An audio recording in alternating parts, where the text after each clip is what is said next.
Bonjour, est-ce que tu peux te présenter en quelques mots s'il te plaît? Oui, donc je m'appelle Karine, j'ai 36 ans, j'habite Martigues, qui est à 40 minutes d'ici. Je suis fonctionnaire, mais je travaille dans les maisons de quartier, donc je suis secrétaire comptable et je fais ponctuellement de l'animation et je suis agent d'accueil dans les maisons de quartier. Donc cette formation de coaching, si je l'ai suivie, c'était en soi pour avoir les outils nécessaires pour pouvoir mener à bien toutes les situations de vie, notamment celles inconfortables, celles qui nous déstabilisent, quoi, qui peuvent nous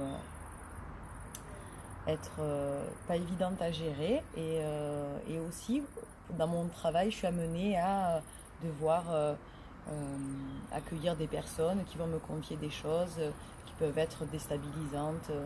Et donc, à travers cette formation, pouvoir avoir tous ces outils-là.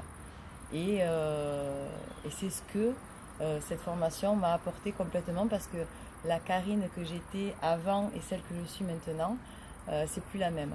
Je me sens beaucoup plus légère, beaucoup plus avec un certain recul sur toutes les situations de vie,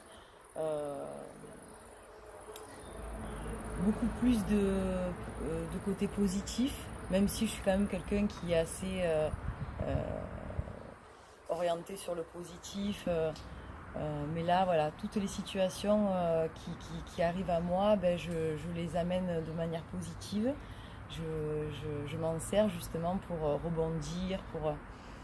Et donc cette formation, elle a été super enrichissante pour moi. Et donc je le développe de plus en plus dans mon échange à l'autre, dans le partage. Et j'envisage aussi de l'exercer professionnellement, le métier de coach de vie, coach en développement personnel. Et l'associer aussi, parce que comme je suis quelqu'un qui est très sportive, l'associer avec des diplômes sportifs. Donc là, je suis aussi dans l'élaboration d'un dossier pour pouvoir obtenir un diplôme sportif. Et donc après, mêler les deux, coach de vie et coach sportif, qui pour moi, le côté complémentaire est complètement génial et apportant, quoi. Là, on vous voit en groupe, vous semblez vraiment soudés et solidaires et vous êtes vraiment heureux de vous revoir. Est-ce que tu peux nous partager une pépite en fait vécue pendant toute cette année ensemble? Ou une anecdote qui te revient en tête? Euh, une anecdote, là comme ça spontanément. Bon, déjà, ouais, la chose évidente, c'est le fait de travailler sur soi. On se révèle et là, on est dans une même énergie. Donc, il y a ce côté où, oui, il y a une cohésion qui s'est fait de manière naturelle et spontanément. On a envie de partager des moments ensemble. À chaque fois où on se réunit sur une semaine ou sur quelques jours, on se prévoit des soirées. Donc c'est arrivé qu'on aille dans des soirées où on se fait un resto, on va danser. Et là, la chose la plus forte qui est en train de se construire, c'est une association. Une association qui va nous lier toutes et tous, parce qu'il y a un homme dans le groupe. Et ça, c'est magnifique parce que du coup, ça va être sur du long terme où on va régulièrement se voir et c'est génial. Il y a une dernière chose, une chose que j'ai remarqué, c'est même les personnes qui ont un certain niveau de connaissance dans les domaines justement que vous étudiez, continuent à se former en assistant à d'autres formations, en lisant plus de livres. Toi, qu'est-ce que tu veux encore puiser comme connaissances dans différents lieux?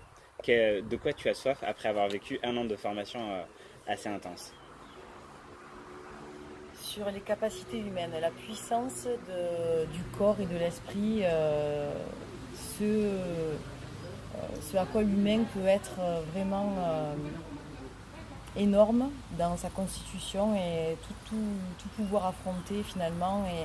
Et du coup, je continue moi aussi à lire sur le développement personnel, sur les capacités du mental. à regarder des documentaires, des reportages qui mettent en avant tout ça. Voilà. Tout ce que le corps et l'esprit est en capacité de faire et ce qu'on n'a même pas idée du potentiel qu'on a. Merci beaucoup pour ces réponses.